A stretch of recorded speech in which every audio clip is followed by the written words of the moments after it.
Welcome to Trivia Tuesday. Every Tuesday on my Facebook page at Bible Nerd, I post 4 questions throughout the day. And at the end of the day, we do a little trivia answer video.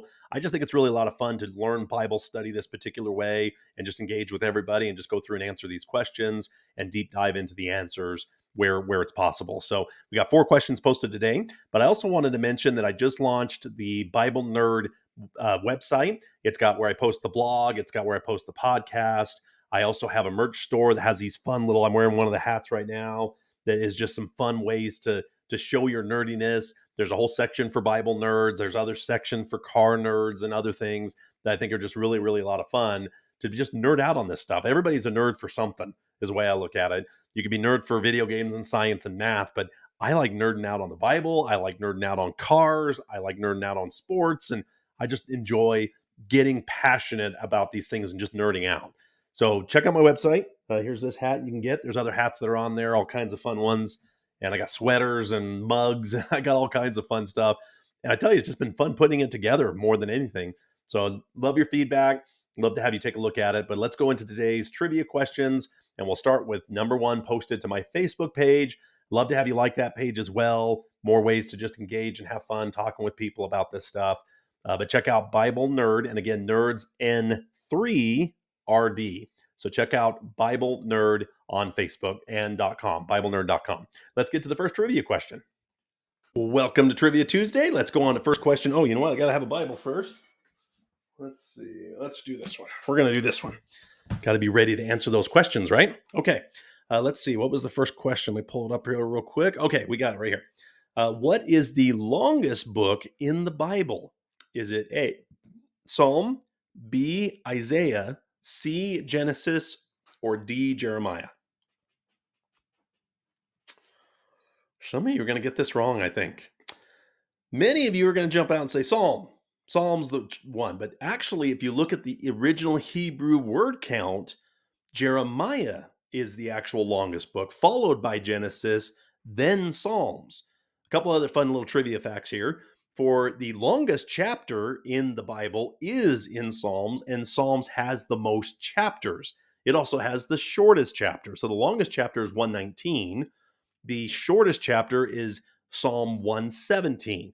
But as far as actual Hebrew word count, the longest book in the Bible is actually Jeremiah. So our answer is D. All right, let's go on to question number 2. What did Paul use to illustrate the relationship between Christians and the law? Was it A, marriage, B, farming, C, building, or D, running a race? Well, if we're talking Paul, we're going to be probably in Romans. I mean, he's got a lot of great letters, but let's go to Romans to get into this theology idea of that we're trying to get to here. So we're going to go Romans chapter 7, and we're going to find our answer. Let's start in the second verse. For example, a married woman is legally bound to her husband while he lives, but if her husband dies, she is released from the law regarding the husband. So then, if she is married to another man while her husband is living, she is called an adulteress. But if her husband dies, she is free from that law. Then if she marries another man, she is not an adulteress. So you can see he's using this marriage illustration of law rules. And so the answer is marriage. And you can see this idea of marriage is played out as bridegroom and other things within the church. And there's a lot of things that do tie into this relationship idea of marriage. So today's answer is A, marriage. All right, let's go on to question number 3. What did God create on the first day? Was it A, animals, B, light, C, humans, or D, plants? Well, if we're talking first day of creation, we're going to Genesis. So you can just kind of shut your Bible, open it back up, and you're going to be to Genesis. And let's get our answer. What did God create the first day? Let's just start right from the beginning of the Bible. In the beginning, God created the heavens and the earth. Now the earth was formless and empty. Darkness covered the surface of the watery depths. And the Spirit of God was hovering over the surface of the waters. Then God said, "Let there be light," and there was light. God saw that light was good, and God separated the light from the darkness. God called the light day, and the darkness he called night. It was an evening, and there was a morning, one day. So our answer is B, light. But where's the sun? When is the sun created? Well, you have to go down. Let's see, you got to go down to verse, 14. Then God said, "Let there be lights in the expanse of the sky to separate the day from the night.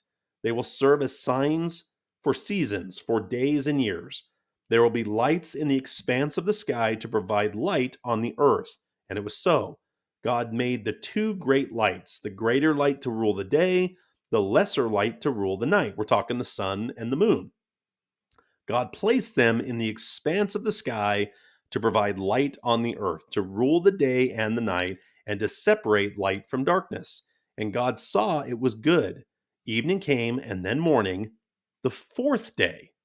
So light is created the first day, light and dark, but the sun and the moon aren't created till day 4.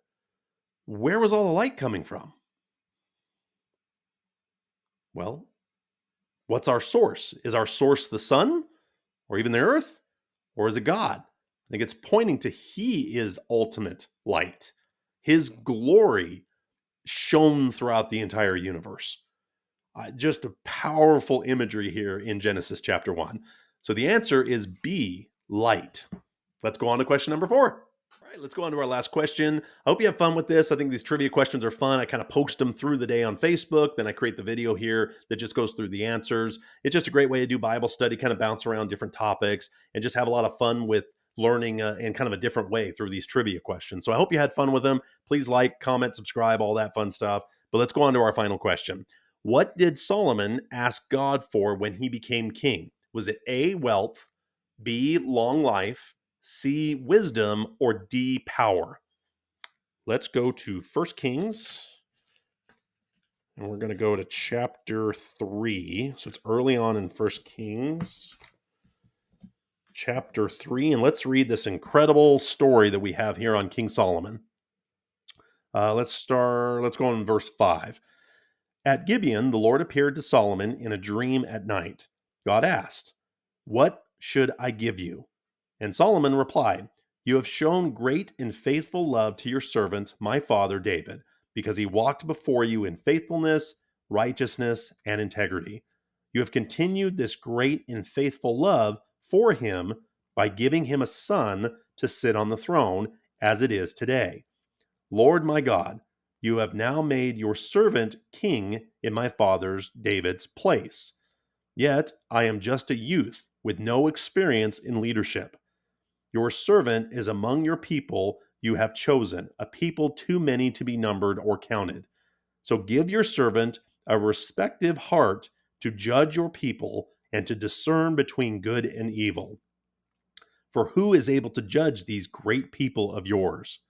Now it pleased the Lord that Solomon had requested this. So God said to him, "Because you have requested this and did not ask for long life, or riches for yourself, or the death of your enemies, but you have asked discernment for yourself to administer justice, I will therefore do what you have asked. I will give you a wise and understanding heart, so that there was never anyone like you before and never will again. In addition, I will give you what you do not ask for, both riches and honor, so that no king will be equal during your entire life. If you walk in my ways and keep my statutes and commands, just as your father David did, I will give you a long life." So the answer is C, wisdom. But what a beautiful display here early on in Solomon's life of his acknowledgement of his father and the role that his father played, and that he is young and needs wisdom and cries out and asks for wisdom. A lot of the wisdom literature that we see in the Old Testament is accredited to Solomon for being one of the wisest men that ever lived. Obviously, he still had faults. Had a lot of harems, a lot of women, a lot of wives. So he still fell into that maybe generational curse. David had a little bit of issue with that, and there was something there that just captured him. But as far as wisdom and how he directed, and some of the most prosperity times within the Israelite culture is during Solomon's reign. So the answer is wisdom, and I think we need to ask the same thing. By asking for wisdom, all these other things will be added to us. By seeking and digging into the word and standing on the shoulder of giants, I think is what we all should do, because everything will stem from wisdom. So I feel like that's why I do this podcast. That's why I do this channel. That's why I do these things, is I'm seeking the fear of the Lord, and wisdom is what I'm looking for. And all this other stuff either doesn't seem to matter that much anymore, or I'm able to discern better and have better choices in those things. So I hope you found this interesting, and we'll catch you next week. Well, how fun was that? Trivia Tuesday. So check out my Facebook page at Bible Nerd. I post different things every day. I have themes for each day. Monday is motivational or quote Mondays. I'll put a bunch of quotes up. Tuesday is Trivia Tuesday. Wednesday is usually tied to music. So I'll post music videos or things that are really inspiring on Christian music and things like that. Thursday, I usually do a Thankful Thursday. So I have all these challenges and stuff throughout the day that's a lot of fun. And then Friday, I have a discussion or a topic that I'll bring up and just get some interaction, get some people talking back and forth. So it's really a lot of fun. Love where this is going. I love that you're a part of it. Please click subscribe, like, and comment. Let me know what I'm doing right, what I'm doing wrong. I just love going on this journey with you and can't wait to see where God takes us. So I hope you have a wonderful day, and God bless.